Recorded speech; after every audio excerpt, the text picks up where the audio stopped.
Appendix B. The End of Illusions. Creationism in the Public Schools. Quote, "The Establishment Clause forbids the enactment of any law respecting an establishment of religion. The Court has applied a three-pronged test to determine whether legislation comports with the Establishment Clause. First, the legislature must have adopted the law with a secular purpose. Second, the statute's principal or primary effect must be one that neither advances nor inhibits religion. Third, the statute must not result in an excessive entanglement of government with religion." End quote. Justice William Brennan. Shortly before I sent the manuscript of this book to the typesetter, the United States Supreme Court, by a 7-2 decision, declared unconstitutional a Louisiana law mandating the teaching of the quote-unquote two-model view of the origins of the universe whenever the topic was raised in a public school classroom. The case was Edwards v. Aguillard, June 19, 1987. The 1981 Louisiana state law had specified that whenever the origin of man or the universe was taught in public day schools, not in taxpayer-financed universities, however, the teacher had to present a two-model view of origins. The two required models were Darwinian evolution and a strange hybrid system that is essentially creationism without any mention of the Bible or God the Creator. The creation model had to be religiously neutral, for the state recognized that under federal law it could not legally mandate the teaching of religion. The two-model view is, and always has been, built on a catastrophic mistake: the idea that the Bible's account of God the Creator can safely be ignored in all technical scientific discussions.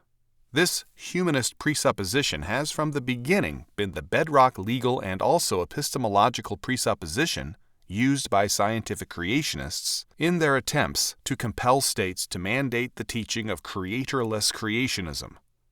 What is not understood by the typical faithful believer in the pew is that most of those scientists who have defended the doctrine of creationism have done so as men who deny that science has anything to say about origins. In fact, they attempted to redefine science in order to maintain this position.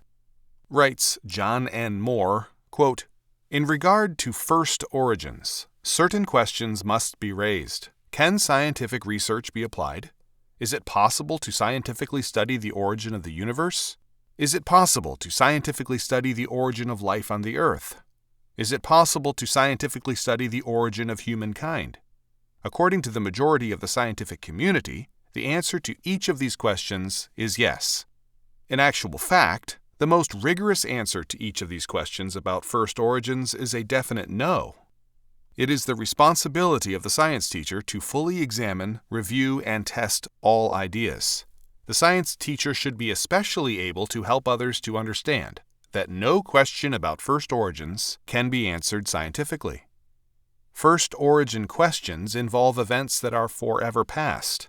The very beginnings of the universe, of life on the earth, of humankind, are not repeatable. Proper scientific research requires multiple direct or indirect observations of repeatable events. From a rigorous metaphysical position, all questions of first origin should be considered more opportunely within the subject matter areas of philosophy and theology. Realistically, first origin questions about ultimate cause are within the purview of philosophers and theologians. Thus, they could more properly be included in humanities or social studies." End quote. Consider the logic of this position. First, science can deal only with repeatable events. The obvious response of virtually all scientists is simple: who says so? Nobody takes such an argument seriously. For example, the science of historical geology deals with non-repeatable events. Alarm bells should sound in the ears of scientific creationists.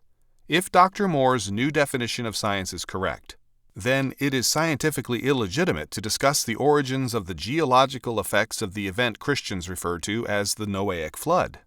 Yet the creation science movement has always based the bulk of its geological case for creationism on a scientific study of the Noahic flood. The movement's premier book of origins is the Genesis Flood, 1961. Second, All authority to deal with questions of origins must be transferred forever to theologians and philosophers. But this would solve nothing. Modern philosophers appeal to scientific quote-unquote facts to create and defend their cosmologies. In fact, most of the major 20th century cosmologists have been trained scientists, though of course their theoretical speculations regarding origins are deeply philosophical. What Moore does not want to admit, and what the scientific creation movement has been unwilling to admit, is that a worldview is necessarily of one piece. If someone is a scientist, he can legitimately discuss origins precisely because every science has a concept of origins. Science is an outgrowth of a particular worldview. There is no such thing as science without a governing worldview. Equal time for Satan? We cannot hope to solve our problem as Christians by attempting to redefine science as exclusively a study of repeatable events. Instead, we must become systematic in our scientific endeavors.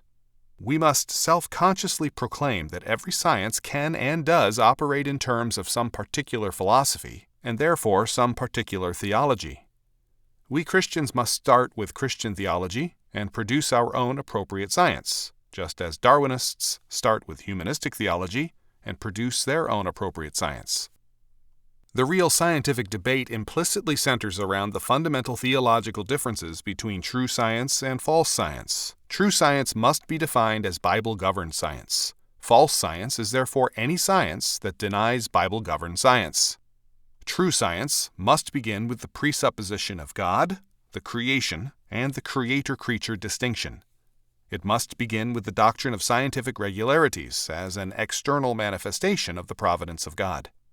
Any science that does not self-consciously begin with these presuppositions is simply another form of humanism.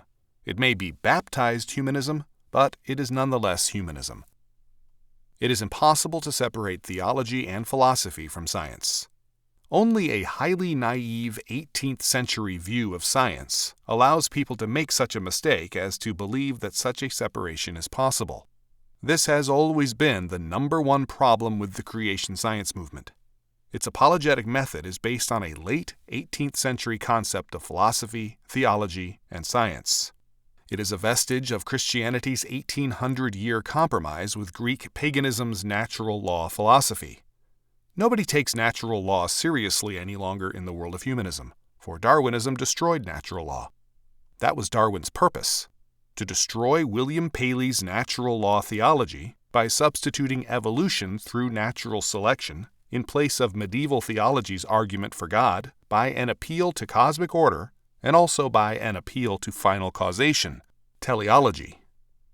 Instead of facing this issue squarely, creation scientists have naively gone about their work as if there were really a neutral scientific method of interpretation to which they could appeal their particular interpretations of hypothetically neutral scientific facts. This approach has never been successful, as I have argued throughout this book. It has led straight into the hands of people like Jeremy Rifkin. This approach has now been blown away by the U.S. Supreme Court's 1987 decision. The illusion of either legal or scientific neutrality should no longer bring any comfort whatsoever to a creation scientist who is serious about getting his ideas accepted.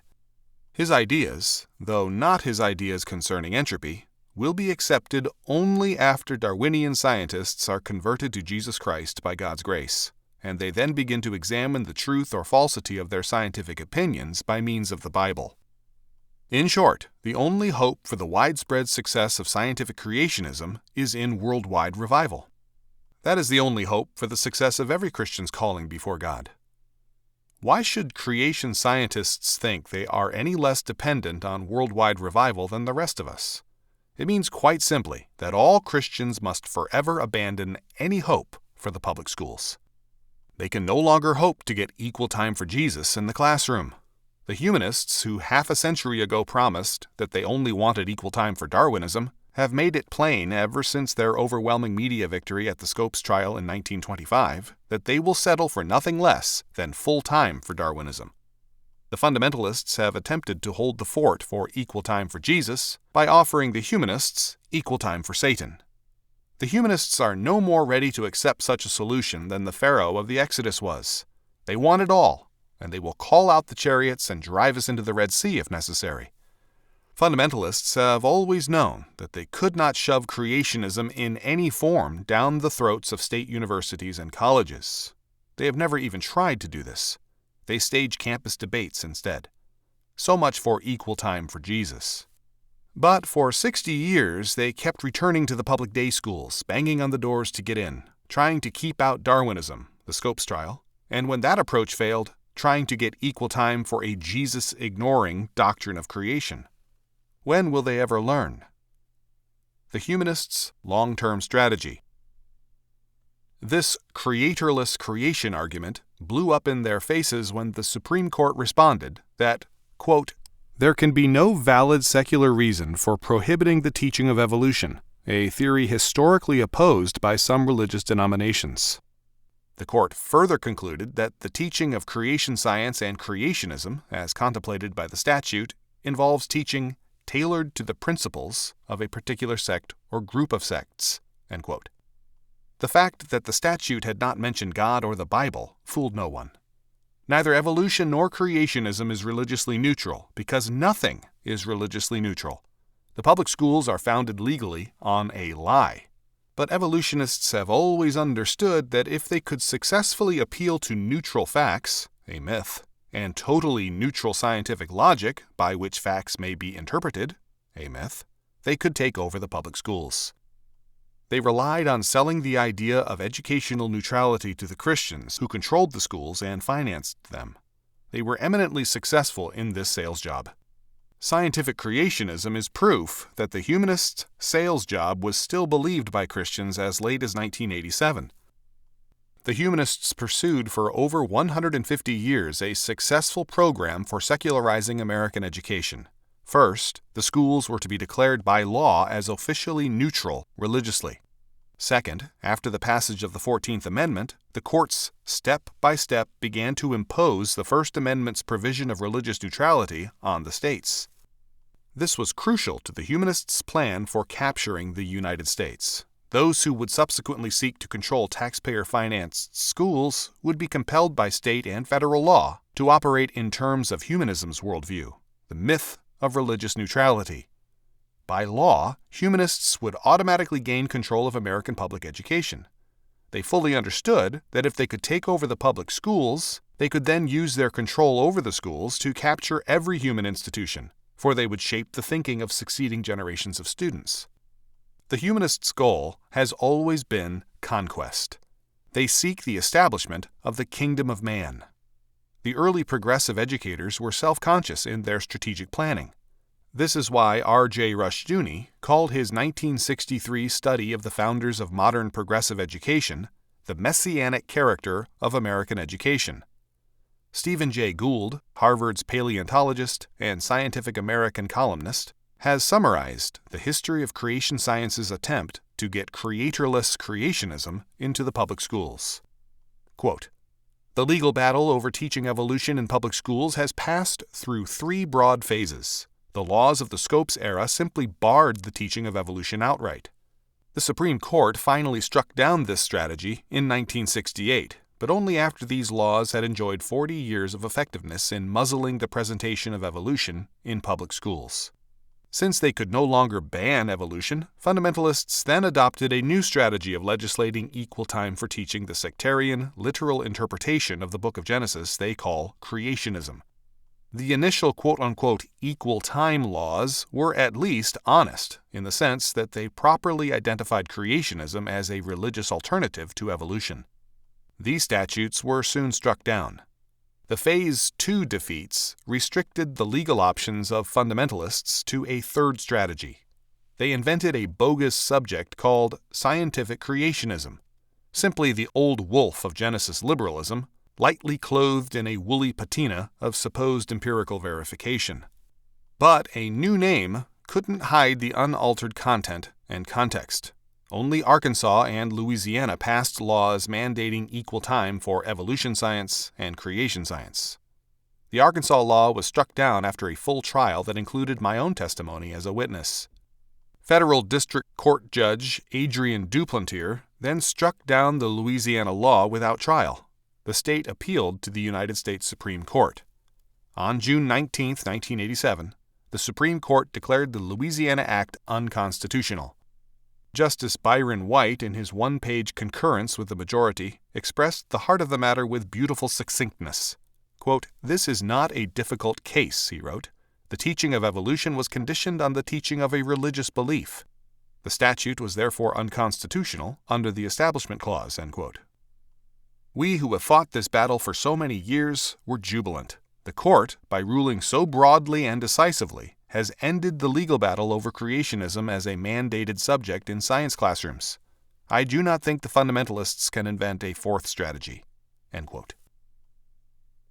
The fourth strategy: shut them down. He is wrong. There is a fourth strategy: to shut down all taxpayer-financed schools. That step has not been taken by fundamentalists, who still believe in taxpayer-financed education with all their hearts. They send their children to be educated by their enemies in order to save a few dollars in tuition money. This is the fundamentalists' equivalent of passing their children through the fire. "Moreover, thou hast taken thy sons and thy daughters whom thou hast borne unto me, and these hast thou sacrificed unto them to be devoured. Is this of thy whoredoms a small matter, that thou hast slain my children and delivered them to cause them to pass through the fire for them?" Ezekiel 16:20-21. Cornelius Van Til argued throughout his career that problems of knowledge are always problems of ethics. When we find an error in logic, we should begin our search for the ethical origin of the logical error. The logical error of the scientific creation movement is its continual appeal to neutral principles of interpretation, an appeal to a common ground epistemological system. But a common ground epistemology necessarily implies the existence of a common ground ethical system. There is no epistemological neutrality because there is no ethical neutrality. Creationists who appeal to a common ground, neutral scientific worldview do so in part because of ignorance. They are seldom even vaguely familiar with the history of theology, philosophy, or even science. But the underlying basis of this self-conscious appeal to a common ground scientific epistemology, despite 100 years of ridicule and defeat by Darwinians, is ethical. The fundamentalists will not give up the idea that the state is economically, legally, and morally responsible for the education of children. The creation science movement has been seeking to get in bed with the evolutionists.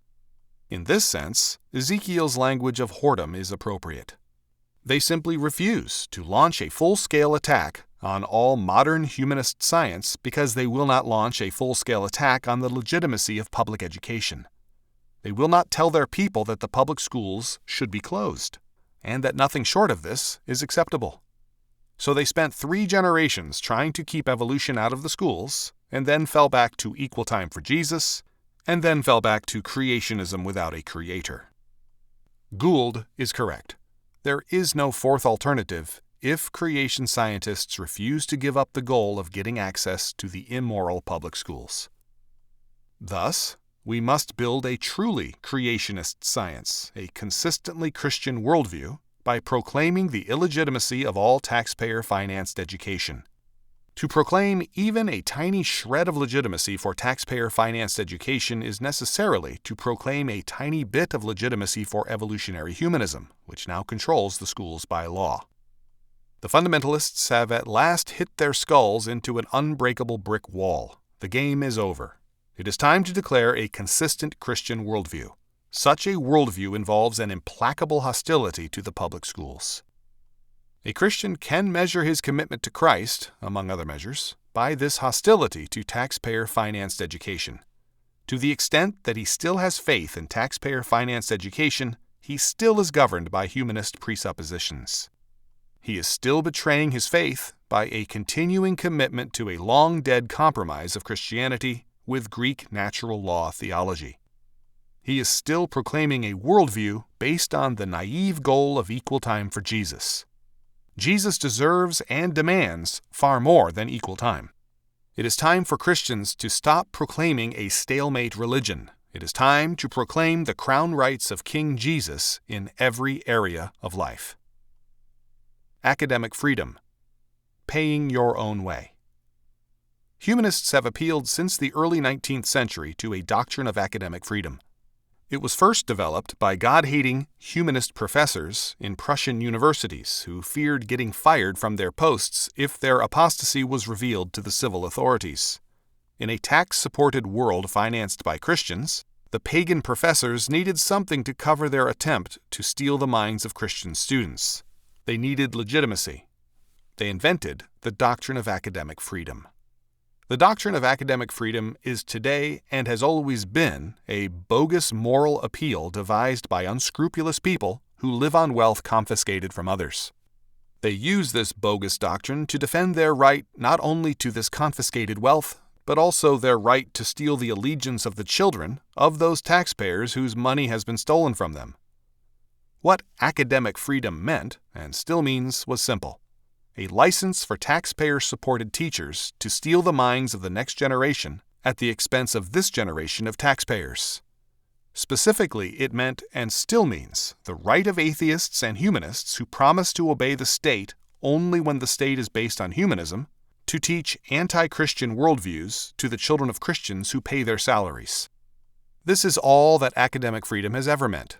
It rests, unquestionably, on the myth of neutrality. Rather than resting on the earlier 18th century version of the myth of neutrality, namely the philosophy of natural law, the modern version of academic freedom has always rested on the twin notions of cosmic evolution and moral relativism. Darwinism came late to the scene and was appropriated by the evolutionists because Darwinism seemed to bring scientific sanctions to their earlier philosophical evolutionism. Classroom professors in American private colleges picked up the doctrine of academic freedom during the last century. They too wanted protection, not from voters, but from parents of tuition-paying students. Even more obviously than the Prussian professors, they were nothing more than parent-hired tutors. The Prussian professors were agents of the state. The American teachers were employees of parents. So they grabbed the doctrine of academic freedom as their life preserver in a sea of uncertainty about their jobs. They too wanted to shape the minds of students without interference from quote-unquote narrow-minded parents. They used the doctrine of academic freedom to shield themselves from parents, college presidents, and boards of trustees. Because of the doctrine of academic freedom, they carved out what basically are trade union monopolies with appropriate trade union jurisdictions, which in academia are called departments. The faculty members have become the true economic owners of higher education throughout the world. Russell Kirk begins his book, Academic Freedom, 1955, with this citation. Quote, "Academic freedom, says a distinguished editor, Mr. W.T. Couch, is the principle designed to protect the teacher from hazards that tend to prevent him from meeting his obligations in the pursuit of truth. This is the best definition of the idea that I have come upon." End quote. Notice the focus of Mr. Couch's concern, to protect the teacher. This was exactly the concern of the Prussian university professors, who sought autonomy from the political authorities whose tax money supported them. But who needs to be protected most, the teachers or their students? Who is to protect the students from indoctrination by a group of self-serving, taxpayer-supported humanists whose worldview is totally opposed to the opinions of most of the voters and most of the parents who send their children to the state-run schools? Scalia dissents. Who should speak for the students? Who defends their interests?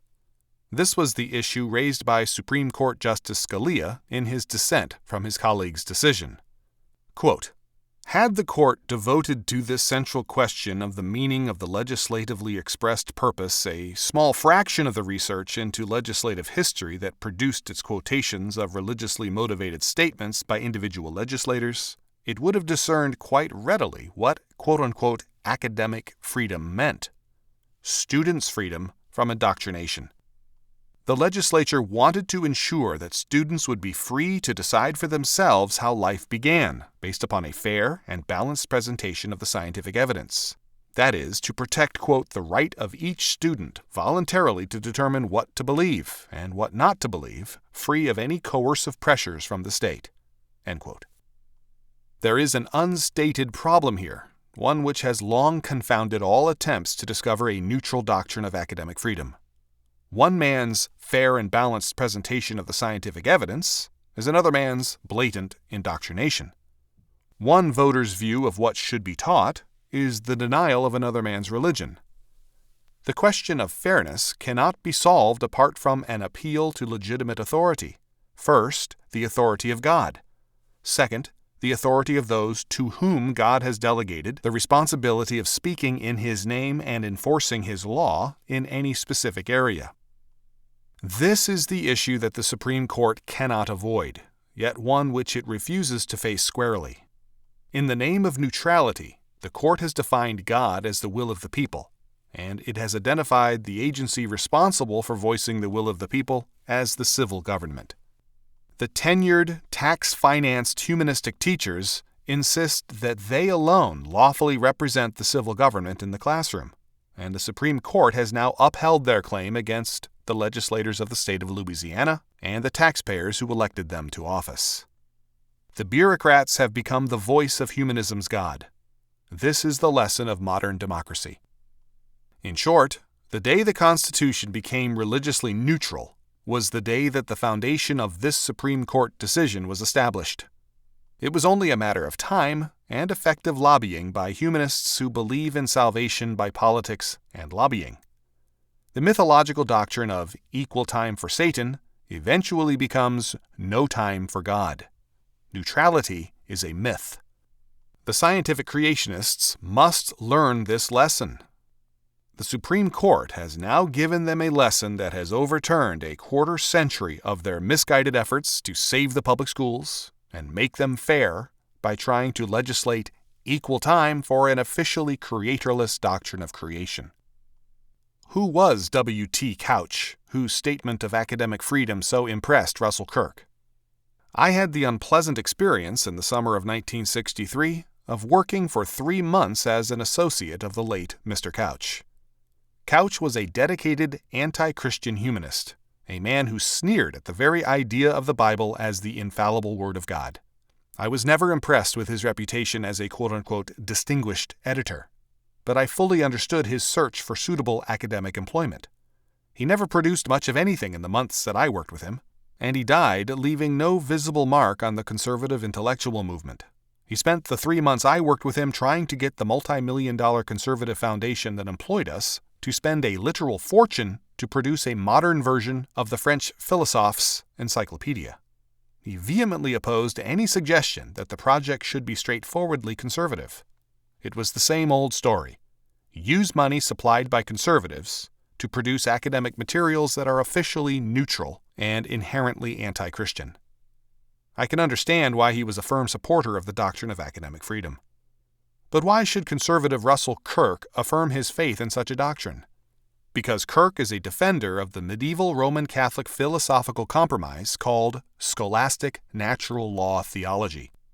He therefore plays into the hands of the God-haters whose expressed goal is to remove all traces of God from the classroom. It was a Protestant fundamentalist version of this same common ground philosophy that led the creation scientists to invent a compromised hybrid doctrine of creation that self-consciously made no reference to the Creator. The Supreme Court threw it out anyway, in fact, because it made no sense. But, like Dracula, it may rise again from the dead. Gould gloats. Thus, we should not be surprised to find Professor Gould appealing once again to academic freedom as the justification for the Supreme Court's decision. Quote, "But creation science is also a sham, because the professed reason for imposing it upon teachers, to preserve the academic freedom of students to learn alternative viewpoints, is demonstrably false. Creationists are right in identifying academic freedom as the key issue, but they have the argument perversely backward. It was their law that abridged the most precious meaning of academic freedom, the freedom of teachers to follow the dictates of their consciences, their training, and their professional commitments. Quote-unquote creation science has not entered the curriculum for a reason so simple and so basic that we often forget to mention it. Because it is false, and because good teachers understand exactly why it is false. What could be more destructive of that most fragile yet most precious commodity in our entire academic heritage, good teaching, than a bill forcing honorable teachers to sully their sacred trust by granting equal treatment to a doctrine not only known to be false, but calculated to undermine any general understanding of science as an enterprise." End quote. The answer to this familiar trade union appeal is simple. He who pays the piper calls the tune. The classroom evolutionists should be forced by economic necessity to persuade people to pay voluntarily for their time spent in the laboratory, classroom, and library. If there is anything that Darwinists believe in, it is the survival of the fittest. Let these Darwinian propagandists, these epistemological child molesters, find parents or private educational foundations to finance them. They should never again have an opportunity to fleece the taxpayers. They should face the same free market that creationists face. They have the academic freedom they need to find a buyer of their services. They are entitled to no other protection of their views. They know what will happen. Not very many of them are sufficiently fit intellectually to survive the competitive challenge of the free market. Conclusion. Unfortunately, there were a few lines in the Supreme Court's decision that have offered false hope to a few scientific creationists that yet another round of political lobbying for creatorless creationism will somehow be successful. It is almost as if the court deliberately intended this in order to lure professionally naive scientific creationists into another round of expensive legal battles. It remains to be seen whether these lines will lead to another time-absorbing legislative attempt to get the first state-permitted, state-financed, quote-unquote, creationist curriculum into the public schools. What is so discouraging is that scientific creationists have spent a quarter of a century and millions of donated dollars in this fruitless quest to make acceptable to Christians the legally neutral, innately humanist, inherently immoral public school system. Instead of now possessing a comprehensive creationist science curriculum for Christian schools, scientific creationists have nothing to show for their efforts except a pile of fee receipts from lawyers. When will this nonsense end? Only when fundamentalists at last abandon natural law theology and its presupposition, the myth of neutrality. Let creationists cease playing into the hands of the evolutionists by vainly continuing to proclaim the existence of a non-existent, common ground philosophy, a neutral scientific method that will lead all quote-unquote truly logical scientists, covenant breakers, and covenant keepers to an acceptance of a creatorless creation and the abandonment of evolutionism. It was a hybrid concept in the first place. It has failed to get half-baked creationism into the public schools. It is time to scrap this epistemological equivalent of the Piltdown Man fossil, the myth of scientific neutrality.